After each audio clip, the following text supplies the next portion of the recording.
Hollywood has always been quick to offer explanations. Reports were filed, conclusions were reached, and stories were quietly closed. In official records, these cases were never treated as crimes. They were classified, archived, and explained away, often within days. But when these deaths are examined together, something feels incomplete. Timelines don't align, key documents are missing, witness accounts change, or disappear entirely. These were not ordinary individuals. They were stars, insiders, and people who stood unusually close to influence and power. If everything was clear from the beginning, why were so many details never fully examined? Why were questions discouraged instead of answered? This is not a story about accusations. It's about what history chose to move past. And why? Marilyn Monroe.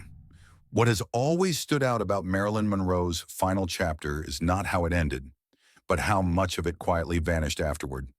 In the hours surrounding her death, the story moved fast. Statements were made, conclusions were reached, and before the public had time to ask questions, the narrative was already complete.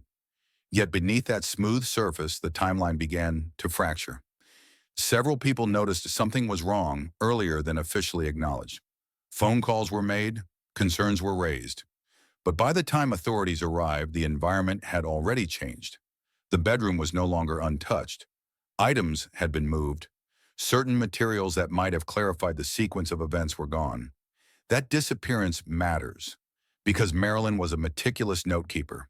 She wrote things down, phone numbers, thoughts, observations about people around her. These weren't dramatic manifestos. They were fragments of daily awareness.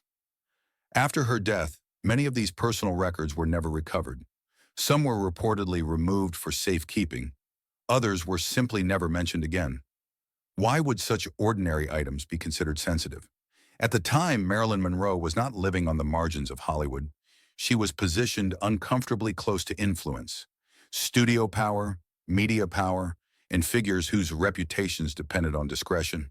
This proximity alone does not imply wrongdoing, but it does explain why silence was preferable to scrutiny.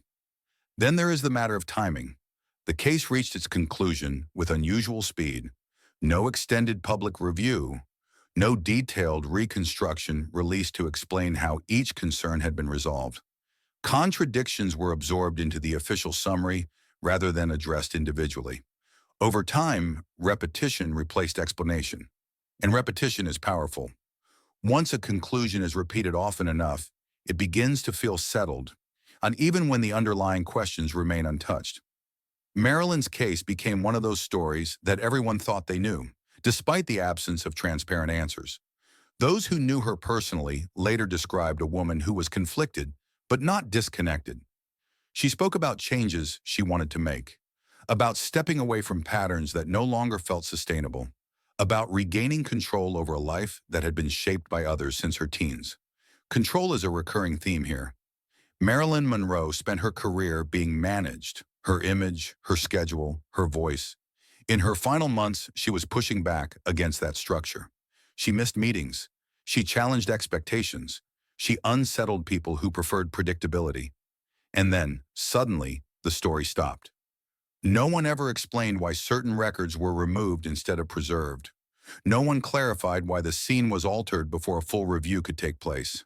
No one addressed why a case involving one of the most visible figures on Earth required so little public transparency. None of this proves that a crime occurred, but it does reveal something else, a pattern of closure without clarity. If everything was truly understood, why did so many details disappear instead of being documented? Why did the record grow quieter rather than clearer over time? And who benefited from the certainty arriving so quickly? Marilyn Monroe remains one of the most photographed, discussed, and remembered figures in modern history. Yet the final hours of her life are among the least examined in any official sense. Sometimes the most revealing part of a story is not what is said, but what is quietly removed before anyone can ask why. Natalie Wood. What makes Natalie Wood's story unsettling isn't the event itself. It's everything that followed. From the beginning, the narrative relied on acceptance. A brief explanation, a closed file, the assurance that nothing more needed to be examined. Yet for years afterward, the people closest to that night spoke less and less. And when they did speak, their words shifted. Silence became part of the record. Natalie Wood was not alone during her final hours. She was in the company of people who knew her habits, her fears, and her temperament better than anyone else. That should have brought clarity. Instead, it produced hesitation. Accounts differed on small points. When certain moments occurred, who noticed what? How concerns were raised. Each discrepancy was minor on its own. Together, they formed a pattern that was never reconciled. And reconciliation matters. Because when multiple perspectives exist, the absence of a shared timeline isn't neutral, it's consequential. It determines what gets preserved and what quietly fades away. In Natalie's case, no full public reconstruction was ever offered to resolve those differences. The record remained fragmented. Then there was the long pause. For decades, the case rested in an uneasy stillness. Interviews avoided specifics. Language softened. Questions were redirected. The story became familiar without becoming complete, and familiarity over time replaced scrutiny. What rarely gets discussed is how much restraint surrounded the conversation. Natalie Wood had been a public figure since childhood.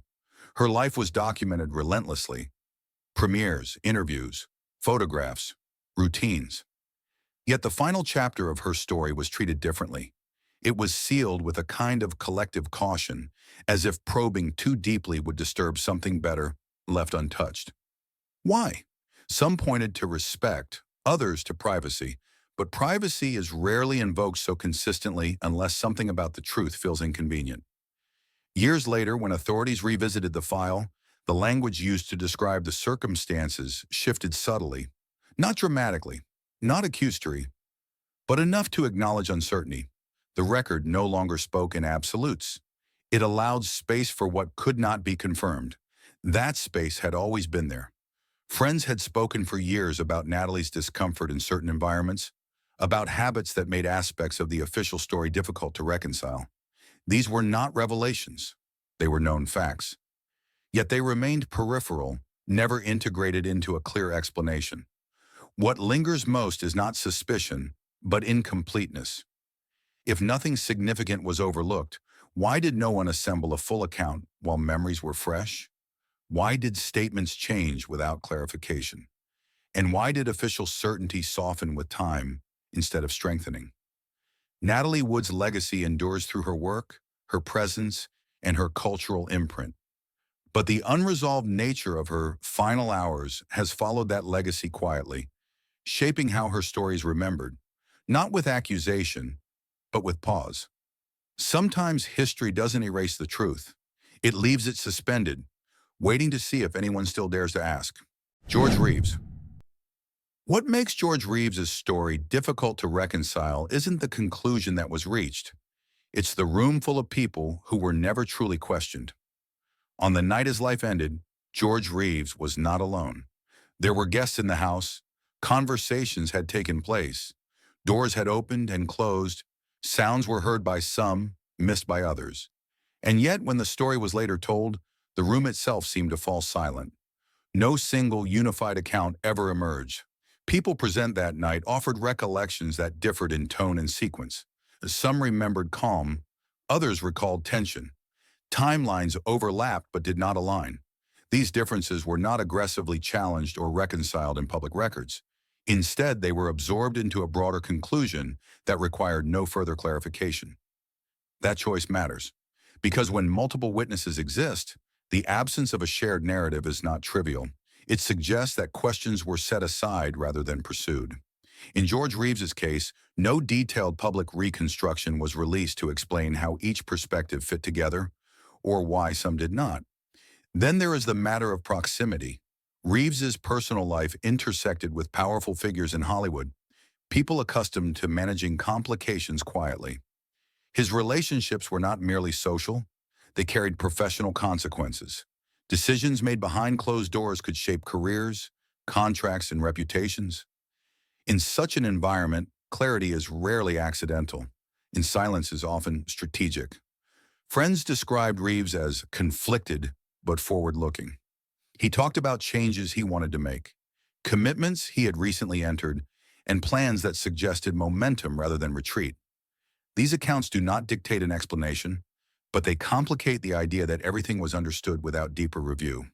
What followed added to the unease. The investigation moved swiftly. Key questions about who entered which rooms, who heard what, and when those observations occurred were never fully addressed in a transparent way. Physical observations that raised eyebrows were summarized rather than examined in detail for the public to assess. Over time, the absence of explanation hardened into assumption. Years later, when the case drew renewed attention, the language around the conclusion softened. Certainty gave way to ambiguity, not because new information had surfaced, but because the original record could not support absolute confidence. That shift is revealing. It suggests that the case was not settled by understanding, but by closure. And closure in Hollywood has often been a matter of convenience. George Reeves's public image was one of strength and certainty.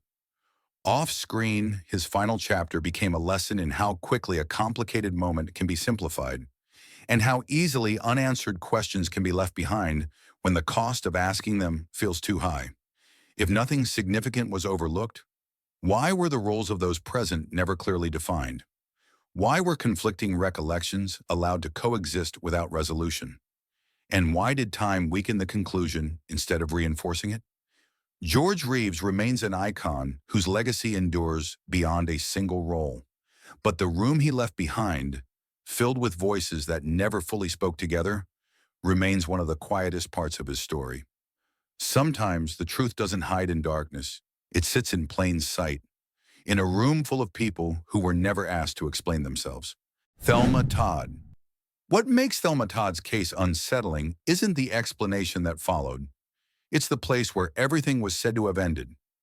Thelma Todd was found inside her car, parked in a closed garage beneath a cafe she co-owned in Pacific Palisades. The setting itself carried weight. This was not a random location. It was a property tied directly to her business, her independence, and a social circle that extended well beyond film sets. From the start, the space raised questions. Garages are controlled environments. They tell stories through position, access, and timing. Yet in Thelma Todd's case, the garage was treated less like a scene to be examined and more like a backdrop to a conclusion already forming. Details about how long the car had been there, who had access to the property that night, and whether anyone else entered the space were never publicly reconstructed in a clear timeline. That absence matters. Thelma Todd was not a passive figure in her own life. She was financially independent at a time when few actresses were. She owned property. She ran a popular cafe that attracted Hollywood elites, politicians, and figures whose influence often operated quietly. Business disputes were not unusual. Neither were tensions connected to ownership and control. In the days before her death, those tensions reportedly escalated. Accounts from the period mention disagreements involving the cafe and the people around it. Who those disagreements involved and how serious they became was never examined in depth publicly. The focus remained on the final location, not the surrounding context. Then there is the condition of the scene itself. Certain observations did not align neatly with the official narrative. The state of the vehicle, the positioning within the garage, and the lack of a clear sequence explaining how events unfolded were noted, but not explored in detail for public understanding. No comprehensive explanation was offered to connect each physical detail into a coherent story. Instead, the case moved toward closure. What followed was familiar. Photographs were limited. Witness statements were summarized rather than shared in full.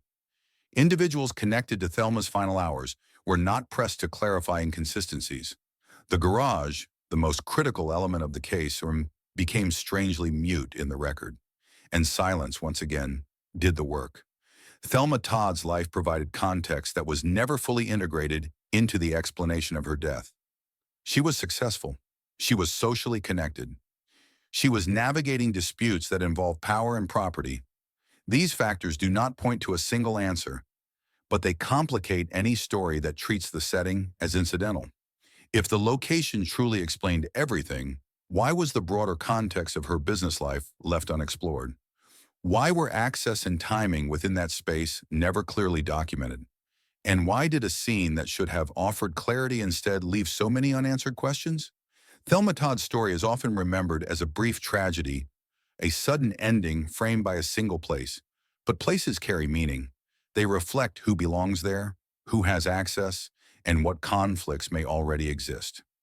In this case, the garage was not just where the story ended. It was where the questions should have begun.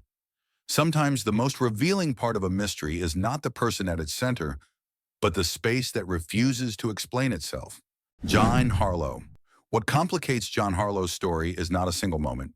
It's a series of decisions that kept being postponed. In the final weeks of her life, John Harlow was visibly unwell. Colleagues noticed changes that were hard to miss: exhaustion, discomfort, a body struggling to keep pace with a schedule that refused to slow down. Yet production continued. Scenes were adjusted, not stopped. Promises of rest were made, just not yet. After this scene, after this week, after we finish. Those delays added up. Jean Harlow was one of MGM's most valuable stars at the time. Entire productions were built around her presence.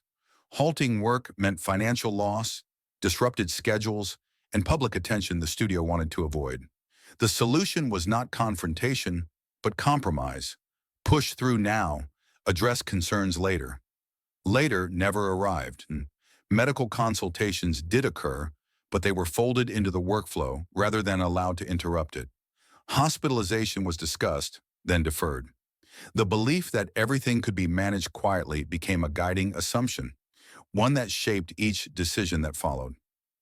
What makes this troubling is not malice, but momentum. Once a production machine is moving, stopping it requires someone to say no. In Jean Harlow's case, no one did. Responsibility was distributed so thinly that it effectively disappeared. Each delay seemed reasonable on its own. Together, they created a dangerous gap between recognition and action. Accounts from those around her reflect this pattern. Some recalled concern, others remembered reassurance. Many assumed someone else was monitoring the situation. That assumption, that oversight existed somewhere else, allowed the system to keep going without ever taking full responsibility. When Jean finally collapsed, the response was immediate, too immediate. Suddenly there was urgency. Suddenly schedules no longer mattered. But by then, the window for intervention had narrowed dramatically. The shift from postponement to crisis exposed how much time had already been lost. After her death, the narrative simplified. The focus moved to medical explanations. Discussions of delayed decisions faded into the background. No public reckoning followed about why filming continued while her condition worsened. The story settled into inevitability, as if the outcome had been unavoidable rather than influenced by a series of choices. But inevitability is often a story told after the fact. Jean Harlow was not ignored because she lacked importance. She was ignored because she had too much. The pressure to protect a production outweighed the caution to protect a person. In a system built on schedules and contracts, human limits were treated as flexible until they weren't. If her condition was clearly serious, why was rest always scheduled for later? Why was intervention delayed until collapse forced it? And why did no one step forward afterward to explain how those decisions were made? Jean Harlow's legacy endures as an icon of early Hollywood glamour. But behind that image is a quieter lesson about what happens when momentum replaces judgment, when just a little longer becomes policy. Sometimes the most consequential choices are not dramatic or malicious. They are the small decisions to wait, made repeatedly, until waiting becomes irreversible. Carol Landis. What unsettles Carol Landis' story isn't only how it ended, it's how quickly the record was thinned. In the days after her death, the narrative formed almost immediately. A brief explanation, a quiet conclusion, and then a remarkable efficiency.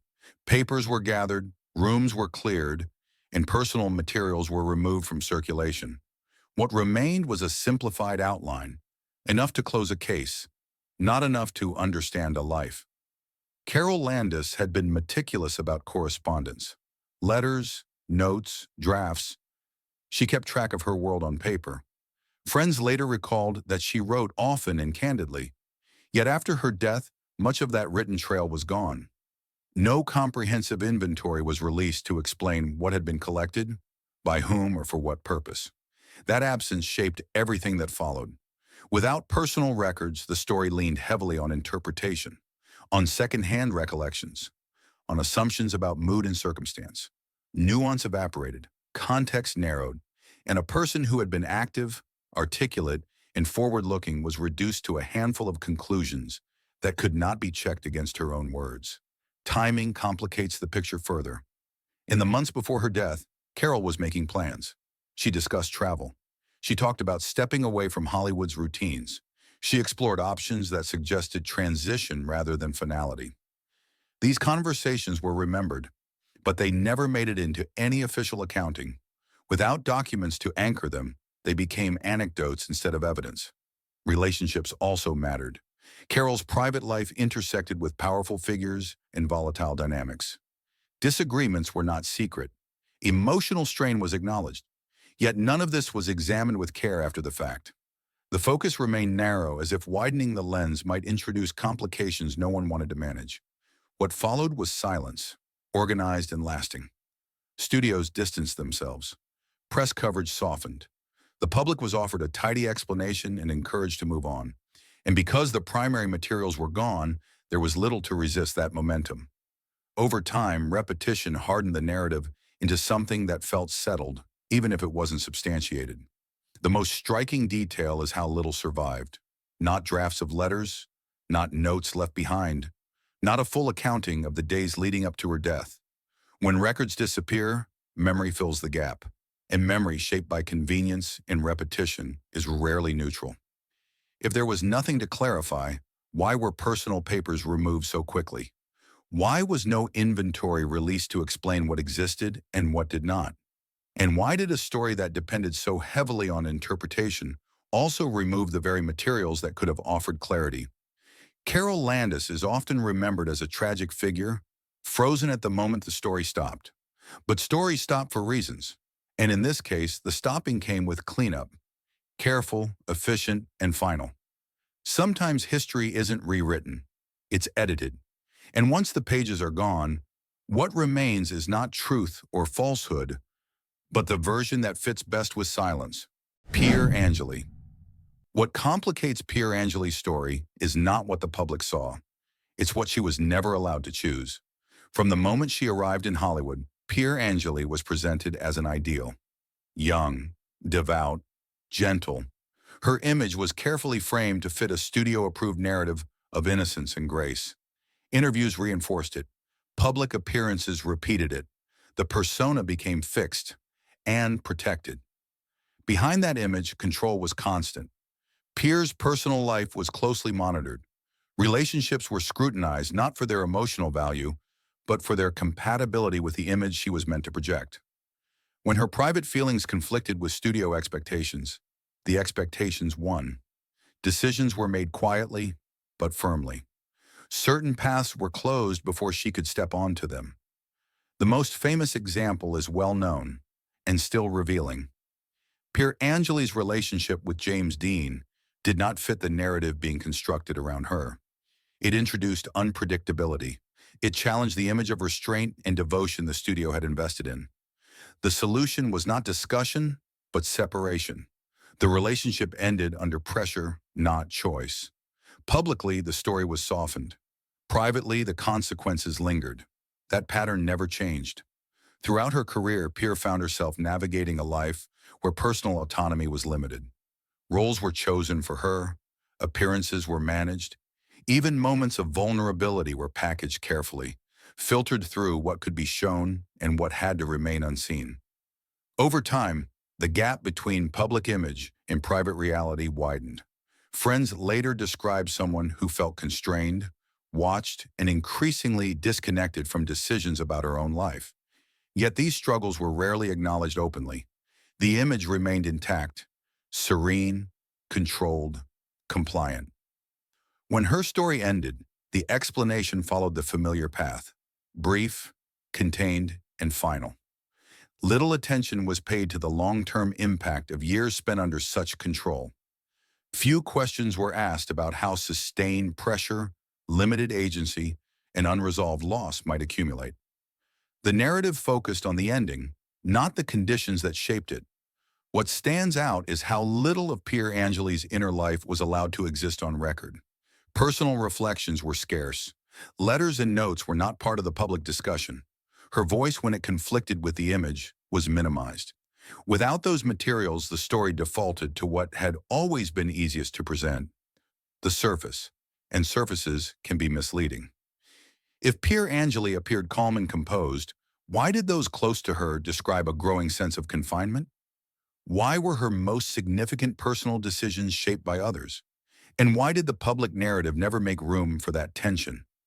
Pier Angeli's life illustrates a quieter form of erasure. Not the erasure of presence, she remained visible, but the erasure of choice. When a person's image is protected more carefully than their autonomy, the consequences don't arrive all at once. They build slowly behind closed doors, far from the spotlight. Pier Angeli was remembered as an emblem of grace, but grace when enforced is not freedom. And sometimes the most important part of a story is not how it ends, but how little control the person at its center was ever allowed to have. Nick Adams. What makes Nick Adams' story linger is not how it ended, but what he seemed ready to begin. In the years leading up to his death, Nick Adams spoke openly about wanting to tell his side of Hollywood, not in vague terms and not as nostalgia. He hinted at a fuller account, one that would address what he had seen behind studio doors, within social circles where appearances mattered more than honesty. Those hints were specific enough to make people uncomfortable. Nick Adams had been close to figures who carried secrets by necessity. He moved easily through a world where discretion was currency. He knew which reputations were carefully protected, which scandals were quietly absorbed, and which stories were never meant to surface. That proximity gave him perspective and a voice that could have complicated the public narrative of an era. Friends later recalled his focus. He talked about organizing memories, about writing, about setting the record straight, not to provoke, but to clarify. There was a sense of urgency in those conversations, as if he understood that timing mattered. What he intended to say was never clearly outlined in public, but the intention itself was unmistakable. Then suddenly the conversation stopped. After his death, no manuscript appeared. No drafts were released. No notes were acknowledged. For someone who had spoken so openly about wanting to write, the absence was striking. If he had begun collecting material, it did not survive him. Or at least, it did not surface. The circumstances surrounding his final days added to the uncertainty. Those who had recently spoken with Nick described plans that suggested forward movement. Professional possibilities were being discussed. Personal changes were being considered. Nothing about those conversations suggested closure. They suggested preparation. What followed was familiar. The case was summarized, recorded, and closed. The focus shifted away from what Nick Adams might have been preparing to reveal and toward explanations that required no further exploration. The gap between intention and outcome was never examined. But that gap matters. Hollywood has always been shaped by who controls the narrative. Stories that reinforce the image are preserved. Stories that complicate it often vanish quietly. In that context, the disappearance of Nick Adams' materials is not a mystery on its own. It's a pattern. Even more telling was the lack of curiosity afterward. No serious effort was made to locate writings he may have begun. No public inquiry addressed what he had been telling friends. The possibility that he carried an unfinished account was treated as irrelevant, as if the idea itself was inconvenient. If Nick Adams had nothing meaningful to add, why did he speak so insistently about telling his story? Why did no personal papers surface afterward? And why did interest in his intentions evaporate so quickly? Nick Adams is often remembered for the roles he played and the friendships he kept. But the quieter part of his legacy lies in what never reached the page. A perspective shaped by closeness to power and a willingness to speak that few possessed. Sometimes a story doesn't end because it lacks content. It ends because someone decides it shouldn't be told. Nick Adams never got the chance to clarify what he meant to share. And without that clarification, the silence that followed became its own answer. Inger Stevens. What makes Inger Stevens' story difficult to place is not a dramatic ending. It's how carefully her life had been kept out of view. Inger Stevens was known for privacy. In an industry built on exposure, she drew firm boundaries. Interviews were polite, guarded, personal details were scarce. She moved through Hollywood without inviting attention to her inner world, a choice that earned respect and, at times, curiosity. That privacy shaped how her final chapter was understood. When her story ended, the explanation offered was brief and contained. The file closed with minimal public discussion, and the absence of spectacle encouraged acceptance. But the very qualities that defined Inger's life, restraint, distance, and control, also meant that important context never entered the record. Those close to her later described a different picture. In the weeks before her death, Inger appeared engaged. She spoke about upcoming work. She made plans that suggested continuity rather than withdrawal. Conversations were remembered as thoughtful, not final. These recollections were not dramatic, but they mattered because they did not align neatly with the simplicity of the conclusion. The setting added to the uncertainty. Details about her home, access, and timing were summarized rather than examined publicly. Certain observations were noted without explanation. Others were never addressed at all. Without a detailed reconstruction, small inconsistencies remain suspended. Not disproven, just unexamined. What complicates the picture further is what was missing afterward.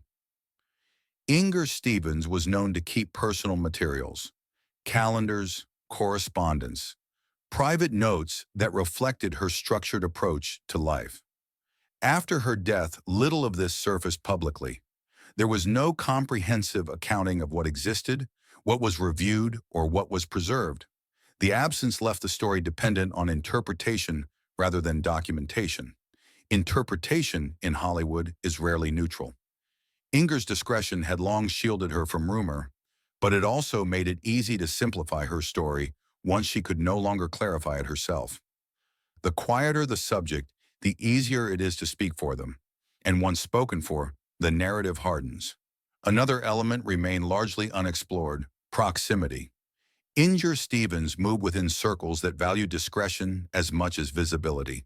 She was connected to influential figures across entertainment and beyond, connections that required trust and silence. While there is no evidence of wrongdoing in those relationships, they do provide context for why clarity might not have been prioritized. The response after her death reflected that preference. There was no extended public inquiry, no release of detailed findings, no effort to reconcile the accounts of those who remembered her last days as active and engaged. The story closed not because every question was answered, but because the questions were quiet. If the explanation was fully supported, why were her recent plans treated as irrelevant? Why were personal materials never cataloged for public understanding? And why did a life defined by careful structure and with so little documented clarity? Inger Stevens spent her career choosing what to reveal and what to protect. In the end, that same discretion became a veil, one that allowed uncertainty to pass without resistance. Sometimes the most enduring mysteries are not loud. They are the ones that end softly with just enough information to close a file and not enough to understand a life. Dorothy Kilgallen. What makes Dorothy Kilgallen's story impossible to ignore is not how it ended. It's what she was in the middle of uncovering when it did. Dorothy Kilgallen was not a peripheral voice. She was one of the most recognizable journalists in America, a syndicated columnist, a television personality, and a reporter known for persistence. When she said she was working on something important, people listened. And when she hinted that the public story was incomplete, it carried weight. In the months before her death, Dorothy made no secret of her focus. She spoke openly about an investigation she believed would challenge an official narrative that had already hardened into fact.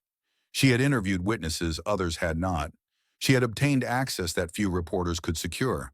And she repeatedly told colleagues that she was preparing to publish findings that would change how a pivotal moment in American history was understood. Those findings never appeared. When Dorothy was found deceased in her Manhattan townhouse, the explanation that followed was brief and contained. The case closed without extended inquiry. For the public, the story ended there. But for those who knew her work habits, the ending raised immediate concerns. Dorothy Kilgallen was meticulous. She kept detailed notes, drafts, background materials. She organized information obsessively, especially when working on major investigations. Yet after her death, many of these materials were gone. Not misplaced, gone. Her research files related to the story she had been pursuing were never recovered or released.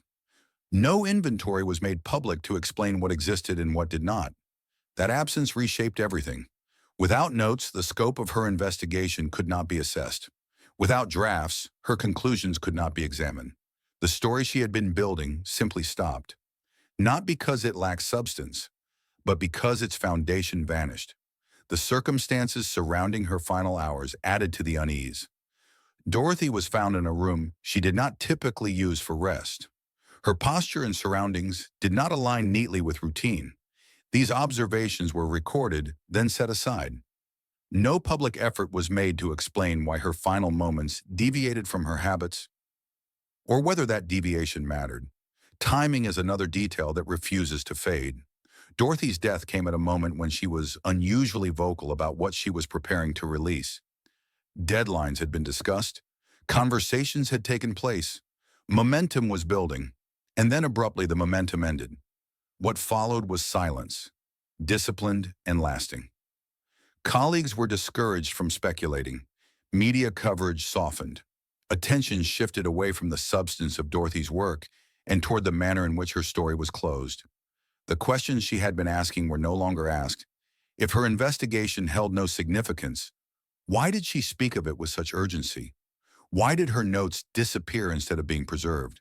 And why was there no effort to reconstruct the work she left unfinished? Dorothy Kilgallen dedicated her career to asking questions others avoided. She believed that public narratives deserve scrutiny, not acceptance. In the end, her own story was treated in the very way she spent her life resisting, summarized, simplified, and set aside. She did not leave behind a final chapter. She left behind a pause, at the exact moment her voice mattered most. Sometimes the most telling evidence in any investigation is not what's discovered, but what vanishes at the moment it should have been protected. Frances Farmer. What happened to Frances Farmer didn't unfold in a single night. It happened slowly, through paperwork, diagnoses, and decisions made far from cameras. Frances Farmer entered Hollywood with something the system rarely tolerated: defiance. She was intelligent, outspoken, and unwilling to perform gratitude for opportunity. She questioned contracts. She resisted studio authority. She spoke publicly about exploitation at a time when silence was the unspoken rule. That resistance came at a cost. Rather than confronting her directly, the system reframed her. Disagreements became instability. Refusal became uncooperative. Over time, language replaced argument, and once language changed, control followed. Frances was no longer treated as an actress with opinions. She became a problem to be managed. As conflicts with studios escalated, her professional standing eroded. Roles disappeared. Support vanished. The narrative around her shifted quietly but decisively, from talented and independent to unreliable and difficult. That label mattered more than facts. Once attached, it followed her everywhere. Then came institutional control. Frances Farmer was placed under medical supervision that stripped her of agency. Decisions about her life were transferred to others. Doctors, administrators, and legal authorities who spoke about her rather than with her. Records from this period are fragmented. Some details conflict, others are simply missing. What remains consistent is the outcome. Frances lost her voice. During years of confinement, her career evaporated. Her credibility dissolved. When she eventually returned to public view, she was no longer framed as an artist, but as a cautionary tale. Interviews focused on her recovery, not on what had been taken from her. Her memories were treated as unreliable. Her testimony was filtered through doubt. That doubt was powerful. Once a person is labeled unstable, their words no longer carry equal weight. Any challenge they raise can be dismissed as symptom rather than statement. In Frances Farmer's case, this mechanism worked perfectly. The more she tried to explain herself, the less she was believed. What's most disturbing is not the lack of proof. It's the lack of curiosity. Medical records that could clarify her treatment were sealed or altered. Opportunities to reassess her case were ignored. The system showed no interest in revisiting its decisions because revisiting them would require accountability. Frances Farmer survived, but survival is not the same as restoration. She lived long enough to see her reputation permanently reshaped, her career unrecoverable, and her voice questioned until it no longer carried authority. The industry didn't need to silence her publicly, it only needed to make sure she would never be trusted again. If Frances Farmer had truly been helped, why were so many records unavailable for review? Why was her professional life never restored? And why did disagreement with power so quickly become grounds for removal? Frances Farmer's story marks the turning point of this series. In Part 1, the spotlight moved on after sudden endings. In Part 2, it stays long enough to show something more unsettling, a system that doesn't need tragedy to erase someone, only patience, procedure, and time. Peg and Whistle. What makes Peg and Whistle's story endure isn't the image people remember, it's the silence that came before it. Peg and Whistle arrived in Hollywood with credentials that should have protected her. She was classically trained, respected on the stage, and serious about her craft. This was not a naive dreamer chasing a fantasy. She understood rejection, discipline, and the long arc of a career. What she didn't anticipate was being stalled without explanation. After signing with a major studio, Peg found herself in a professional limbo. She wasn't released. She wasn't advanced. She was simply left waiting. Scripts were promised, then reassigned. Meetings were suggested, then postponed. Weeks passed with no direction, no feedback, no clarity. In the studio system, silence was a tool. Actors under contract could be immobilized without confrontation. As long as the paperwork held, movement required permission. Peg and Whistle's career didn't collapse loudly. It slowed to a near stop, quietly and efficiently. She could not seek other opportunities freely, and she could not force the studio to act. That kind of suspension wears down even the strongest resolve. Letters from the period reveal frustration, not surrender. Peg questioned why communication had ceased. She tried to understand where she stood. She was not asking for fame. She was asking for clarity. That distinction matters because it reframes her struggle as structural rather than emotional. Hollywood offered no answers. What followed was isolation. Without work, routine disappeared. Without feedback, confidence eroded. And without a path forward, self-doubt filled the space that direction once occupied. This is how shelving works. It removes purpose without removing responsibility. After her story ended, the industry responded swiftly and selectively. Peg and Whistle was transformed into a symbol. Her life was reduced to a single image, a single moment, repeated until it overshadowed everything else. The context that led there: stalled contracts, withheld opportunities, institutional silence. Faded from view. Symbols are easier to absorb than systems. What rarely gets discussed is how common her experience was. Other actors from the era describe similar patterns. Contracts that bound without employing, promises that never materialized, careers paused indefinitely for reasons never stated. Peg and Whistle's story stands out not because it was unique, but because it became visible. And visibility, in this case, replaced accountability. No studio records were released to explain the delays. No internal correspondence clarified why her trajectory stopped. The system that had immobilized her was never examined, because examining it would require acknowledging how many others had been held the same way. If Peg and Whistle lacked resilience, why did she persist in seeking explanation rather than escape? If her story was purely personal, why did the industry avoid discussing the mechanics that trapped her? And if the outcome was inevitable, why were the decisions that led there never documented? Peg and Whistle didn't lose a career in a single moment. She lost it through waiting. Waiting for permission, waiting for answers, waiting for a system that never intended to respond. Her story marks another facet of control, one that doesn't rely on force or confrontation. It relies on delay, ambiguity, and the quiet understanding that some people can be kept in place simply by never telling them where they stand. Sometimes erasure doesn't arrive with a headline. It arrives with an unanswered letter and the certainty that no reply is coming. Barbara Payton.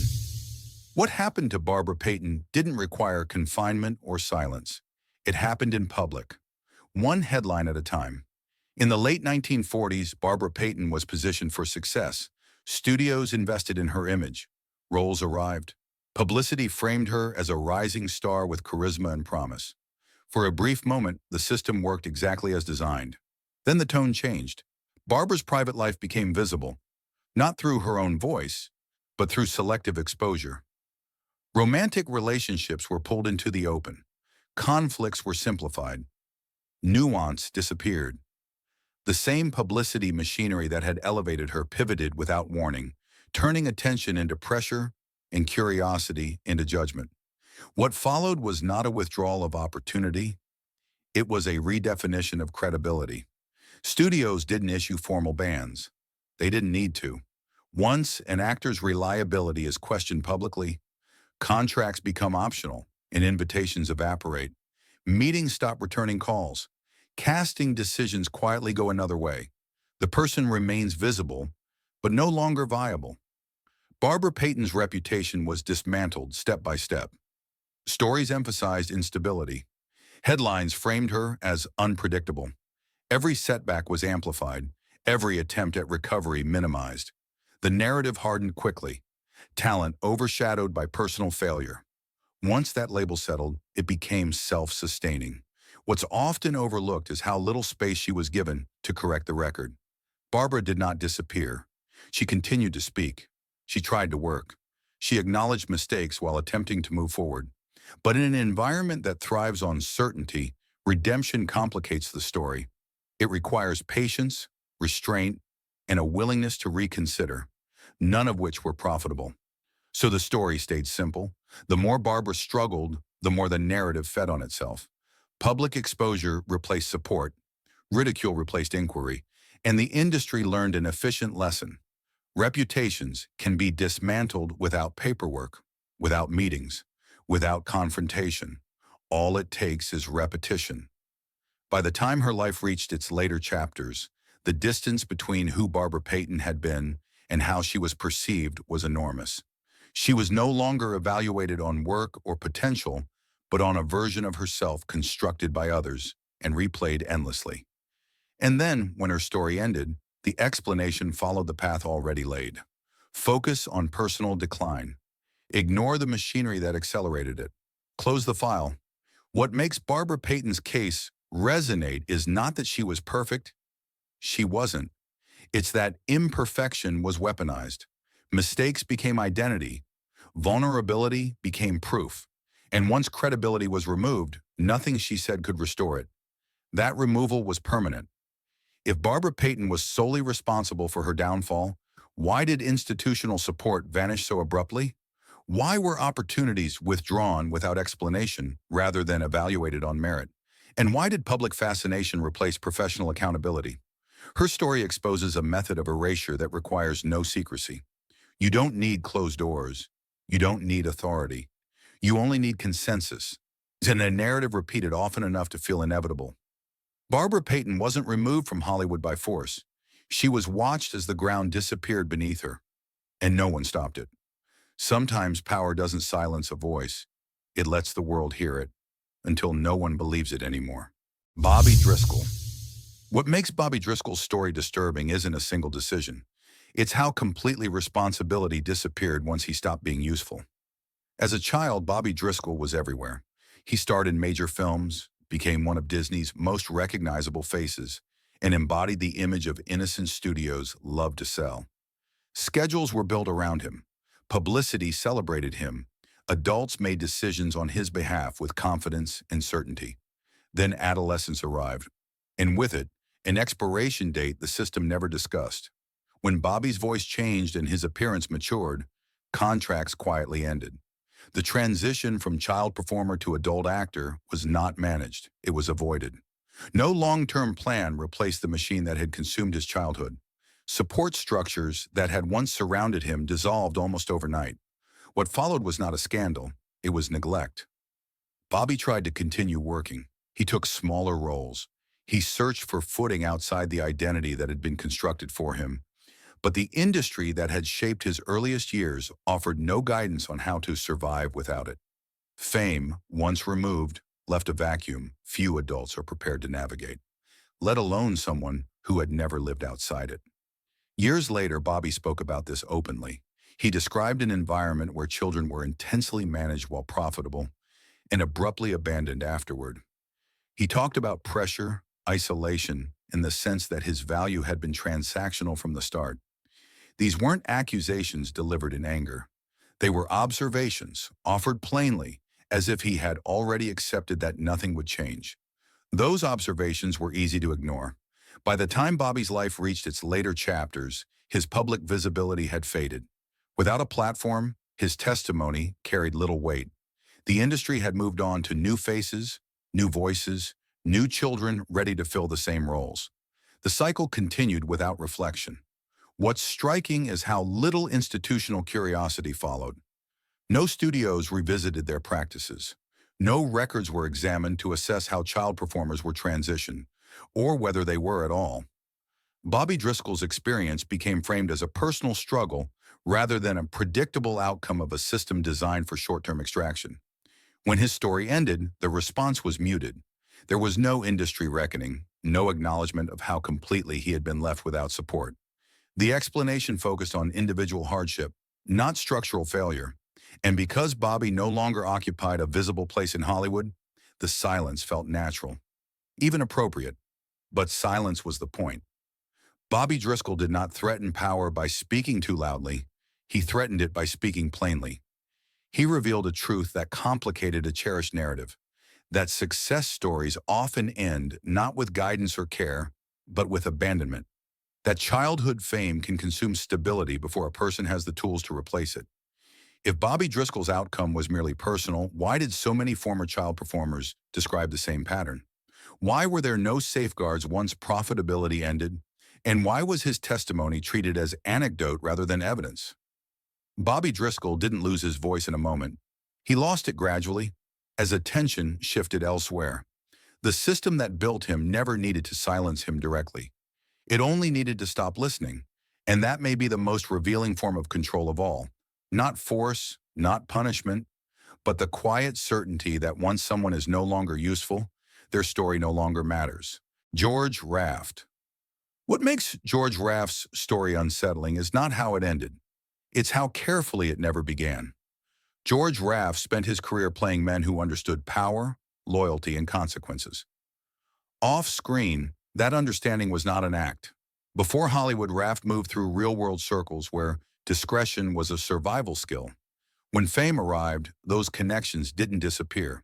They followed him into studios, casinos, and private rooms where conversations were never meant for the public record. Raft knew where lines were drawn and why. Unlike others in this series, George Raft was not pushed out abruptly. He wasn't publicly discredited. He wasn't confined or humiliated. He remained visible, respected, and present. But his career followed a curious trajectory: steady, then stalled, prominent, then contained. Major opportunities drifted away without explanation. Roles that might have elevated him went elsewhere. The decline was quiet and permanent. Silence in his case looked like stability.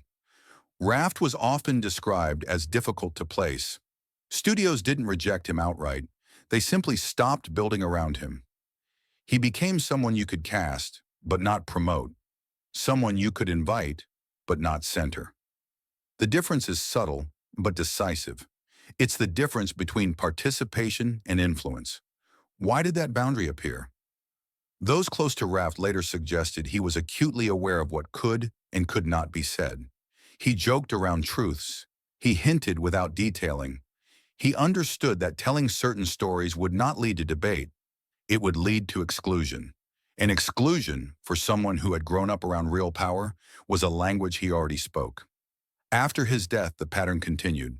Personal materials, letters, recordings, notes accumulated over decades, did not surface in any meaningful way. No comprehensive archive appeared to contextualize his life beyond roles and anecdotes. Whatever George Raft knew remained uncommitted to paper, or at least unreleased. Silence was preserved. What's revealing is not that he stayed quiet, it's that the system rewarded that quiet. Raft lived long enough to watch peers fall away, scandals erupt, and narratives shift. He survived by staying inside the boundaries he understood. In a series filled with people who were erased through force, neglect, or public dismantling, George Raft represents a different outcome. Containment without confrontation. This is control at its most refined. You don't need to punish a witness if you can manage them. You don't need to erase a person if you can limit their reach. You only need to make sure the stories that matter are never fully told. If George Raft knew nothing of consequence, why did he guard his words so carefully?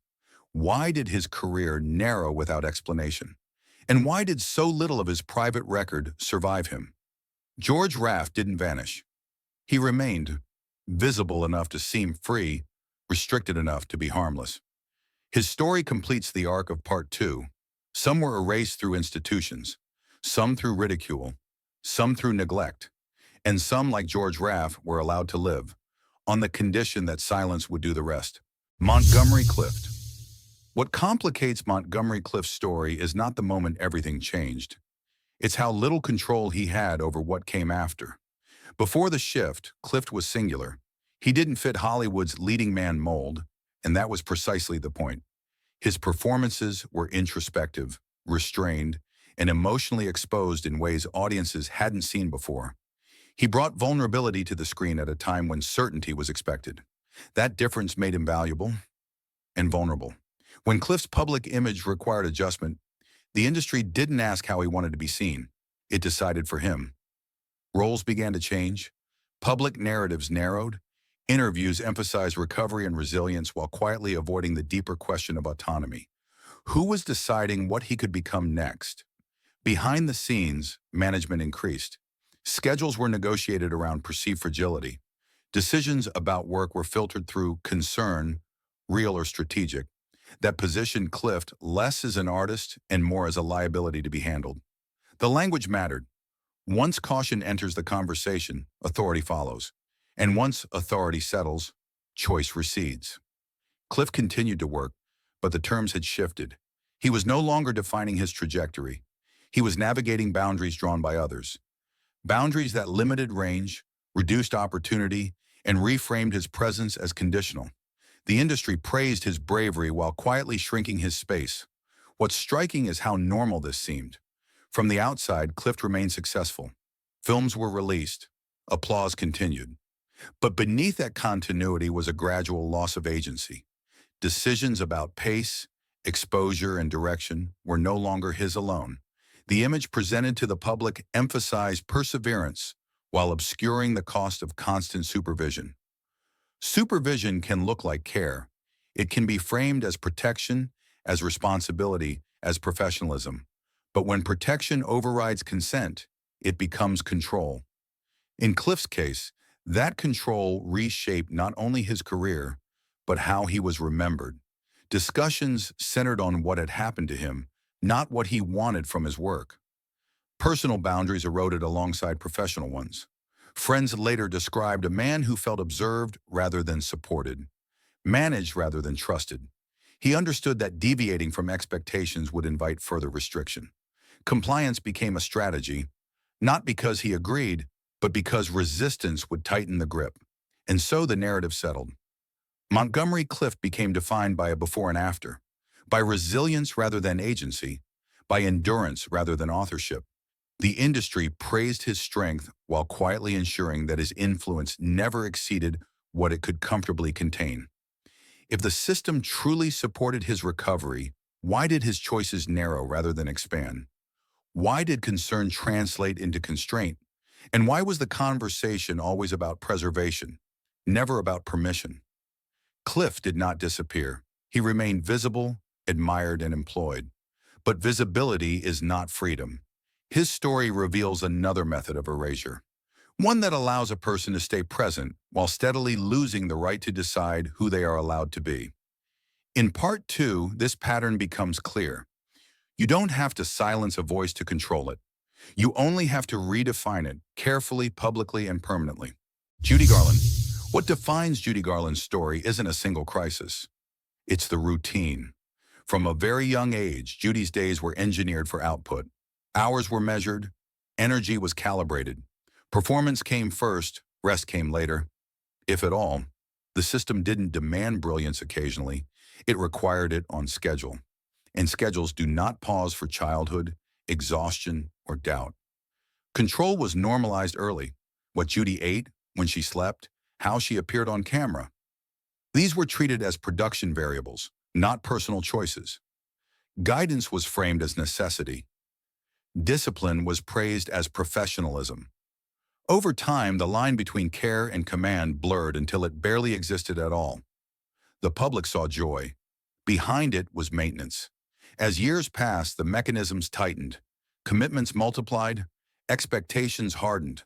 The solution to fatigue was not reprieve, but adjustment. Alter the routine, refine the inputs, keep the machine running. The language of management replaced the language of well-being. And Judy complied, because compliance was the only way to stay employed. What's often overlooked is how long this lasted. This wasn't a brief phase or a youthful misstep. It was a sustained system that followed her into adulthood. Even as her stature grew, autonomy did not. Decisions continued to be made around her rather than with her.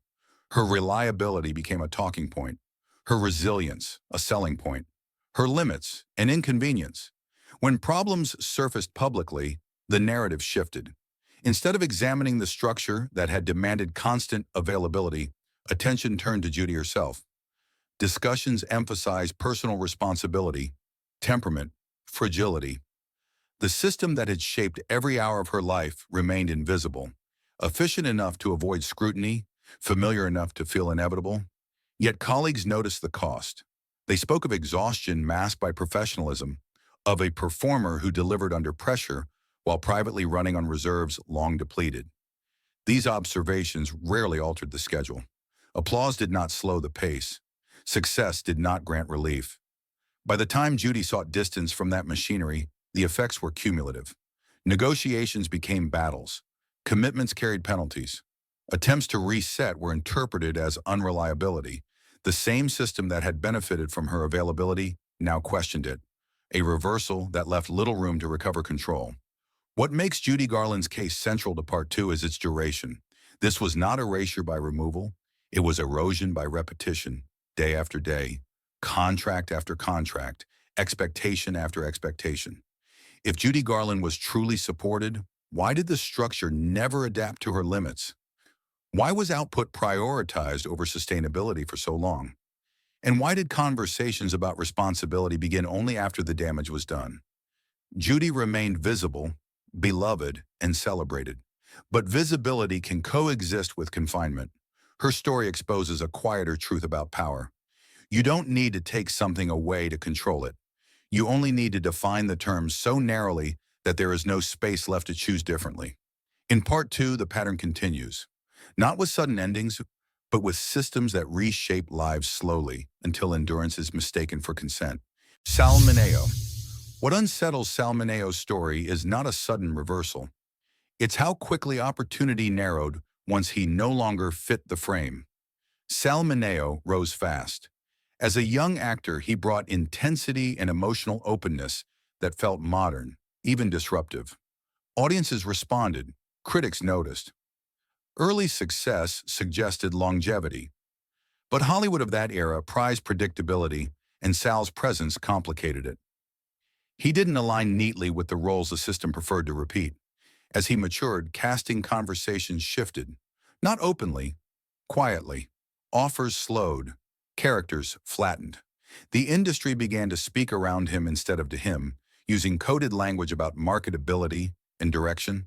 None of it was accusatory. All of it was decisive. This is how sidelining works. You don't announce it. You reframe the criteria. Sal Mineo's artistic choices leaned toward complexity. He gravitated to parts that reflected ambiguity rather than reassurance. That instinct, once celebrated, became a liability as the industry doubled down on safer images. The gap between what he wanted to explore and what studios wanted to sell widened. Behind the scenes, pressure grew to conform. Public narratives emphasized versatility while private decisions limited it. Sal was encouraged to soften edges, adjust presentation, and accept constraints that would keep him placeable. Each compromise promised access. Each acceptance tightened the box. What's rarely acknowledged is the cost of that narrowing. When an actor's range is questioned often enough, it becomes self-fulfilling. Casting directors stop imagining alternatives. Producers avoid risk. The absence of opportunity is interpreted as absence of demand, a circular logic that erases potential without ever stating why. Sal Mineo continued to work, but the center had shifted. He moved between projects rather than building momentum. Appearances replaced trajectories. The industry's message was subtle but consistent. Remain visible, remain agreeable, and remain within limits that others set. That message depended on silence. Open conversations about identity, expression, and authenticity were discouraged not by policy, but by consequence. Those who pushed too hard found doors closing faster. Sal understood this calculus. He navigated it carefully, aware that speaking plainly could cost what little access remained. Afterward, the narrative simplified. Discussions focused on career choices without examining the boundaries that shaped them. The industry framed the outcome as personal rather than structural. Context fell away. Responsibility diffused. But the pattern is clear. When an artist no longer aligns with a preferred image, the system rarely confronts the mismatch. It waits. It withholds. It allows momentum to drain until absence feels natural. If Sal Mineo's trajectory reflected only personal decision-making, why did opportunities constrict so uniformly? Why were adjustments demanded without guarantees? And why did conversations about fit replace conversations about craft? Sal Mineo didn't lose relevance overnight. He was eased out of the center, carefully, quietly, and without explanation. His story completes another segment of Part Two's theme, erasure by incompatibility, not punishment, not exile, just a steady redefinition of what is allowed, until there's no room left to stand. In Hollywood, control doesn't always look like force. Sometimes it looks like taste. And when taste becomes policy, those who don't fit the frame learn quickly how narrow the frame truly is. Lana Turner. What defines Lana Turner's story is not scandal. It's management. Lana Turner lived much of her life under a spotlight that never belonged entirely to her. From the beginning, she was marketed as glamour made effortless, a symbol polished carefully for public consumption. But when reality disrupted that image, the response was not transparency, it was containment. The difference mattered. At a moment when public attention turned intensely personal, the industry moved quickly to stabilize the narrative. Statements were coordinated, details were streamlined, emphasis shifted from complexity to closure. The goal was not understanding, it was reassurance, and reassurance required control. Lana's private life became a problem to be solved, not a story to be told. Those around her learned which details were acceptable and which were not. Conversations were guided. Appearances were staged. Silence filled the gaps where nuance should have lived. What's striking is how effective this was. The public received a version of events that felt complete because it was repeated consistently. Over time, repetition hardened into truth. Alternative questions faded, not because they were answered, but because they were no longer invited. Lana Turner continued to work, but under altered terms. Her image carried a shadow that had to be managed carefully. Roles were chosen with caution. Interviews followed familiar paths. The message was clear without being spoken. Deviation would reopen scrutiny. Stability depended on cooperation. This is another form of erasure. Not of presence. Lana remained visible. But of agency, her story was no longer hers to frame. The industry's priority was preservation. Preservation of a brand. Preservation of audience trust. Preservation of a broader illusion that chaos could be neatly packaged and resolved. Lana became part of that packaging, expected to embody composure regardless of cost. What rarely gets discussed is the long-term effect of that expectation. Living inside a story you didn't author requires constant vigilance. Every word carries risk. Every silence carries meaning. Over time, authenticity becomes dangerous, not because it is false, but because it cannot be controlled. And control was the currency here. If Lana Turner's story was truly understood, why was so much emphasis placed on simplifying it? Why were uncomfortable details discouraged rather than examined? And why did maintaining an image matter more than acknowledging complexity? Lana Turner's experience illustrates a central truth of Part 2. Hollywood doesn't always erase people by removing them. Sometimes it keeps them, but takes ownership of their story. What remains is visibility without voice, presence without permission. And once a narrative is locked into place, the person inside it becomes secondary to the image it protects. Tab Hunter. What defines Tab Hunter's story is not secrecy, it's performance. From the moment he became a star, Tab Hunter was cast twice, once on screen and once off it. The second role mattered more. He was presented as wholesome, dependable, and uncomplicated. An image carefully curated to reassure audiences and protect the industry's preferred ideals. That image required maintenance. Every public appearance was calibrated.